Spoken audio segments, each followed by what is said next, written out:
I was standing in the hardware aisle, trying to decide between two identical boxes of screws, when my phone rang, FaceTime, from my wife. That alone wasn't strange. What was strange was the time, middle of the afternoon. She was supposed to be at her cousin's place, helping plan a birthday dinner. She'd said she'd call later. I answered without thinking. The camera was pointed at the ceiling. I saw a spinning fan, heard laughter soft, intimate. My first instinct was to joke about her bad angles. Then I heard a voice I recognized better than my own. My brother's voice. I froze. "Hey," I said cautiously. The laughter stopped. The phone tilted down. There she was, my wife. Hair loose, cheeks flushed, wearing the sweatshirt I thought she'd lost years ago. And beside her, half in frame, was my younger brother, sitting far too close, his arm draped casually along the back of the couch. Neither of them had noticed me yet. They were arguing playfully about music, smiling, comfortable, so I spoke again. Her eyes snapped to the screen. For half a second, time broke. Her face drained of color. My brother turned, if you could just confusion sign giving here. way to horror as he realized what he was Thank you. looking at. The phone slipped from her hand and hit the floor. The screen went dark, but I heard scrambling, whispered panic. Someone saying my name like it might undo what had just happened. The call ended. I stood there in the aisle while a stranger cleared their throat behind me, waiting for me to move. I couldn't. My body felt disconnected I understand from your my thoughts, reservations, like I but was the watching projections myself show from a this is the distance. best path forward. I walked out of We the can't store afford to without wait. buying anything. That's an aggressive By the time timeline. I got home, there were already messages, missed calls. Long texts that said everything and nothing at the same time. It's not what it looked like. We were just talking. Please don't jump to conclusions. My brother hadn't messaged yet. That hurt more than anything. When she came home that evening, she didn't cry. She didn't beg. She stood in the doorway like someone waiting for a verdict. "I can explain," she said. "Don't," I replied. That was when she broke. Not into guilt, but into frustration. Like I'd ruined something by seeing it too soon. "It just happened," she said.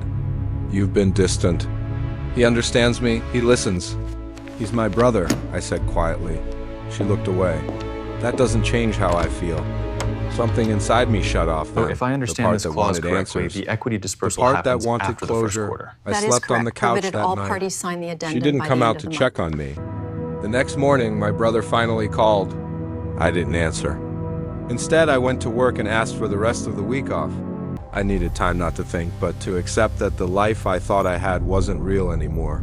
The truth came out in pieces. A lunch that went too long, texts deleted but not forgotten, a shared joke that became a secret, then a habit, then something neither of them wanted to stop. My parents found out before I told them. Someone always talks. They wanted a family meeting, reconciliation, healing. I declined. My brother showed up at my door unannounced 2 days later. He looked smaller than I remembered, guilty, afraid. "I never meant to hurt you," he said. "You didn't mean to stop either," I replied. He didn't deny it. I told him to leave and not come back. The divorce was quiet. No courtroom drama, just paperwork and silence. She moved in with a friend. He moved out of town. People took sides. Some said I should forgive. Some said blood mattered more than Did betrayal. you remember to call the landlord? None of them had answered Yeah, I that did. call. Months passed. The anger faded into something duller, heavier, us, darling. but also clearer. I stopped And to checking many my more phone years for in messages this that beautiful wouldn't come. home. I stopped replaying the moment the screen tilted and my world shifted. One afternoon, I deleted the FaceTime log. Not because I forgave them, but because I didn't need proof anymore. I rebuilt slowly, new routines, new boundaries, a smaller life but an honest one. I ran into my brother We once can't a keep year later postponing at a this. gas station We off the agreed highway. this was the best We nodded path at for each other everyone like involved, strangers. and I'm ready That to felt take right. the next step. Sometimes betrayal doesn't come with shouting or fists or dramatic exits. Sometimes it arrives quietly, through a screen, with a familiar face and a single word. "Hi," and nothing is ever the same after that. If you or someone you know is going through a tough time, please remember that support is available. Reaching out to a mental health professional or a trusted friend can make a world of difference. You don't have to face these things alone. Thank you for listening.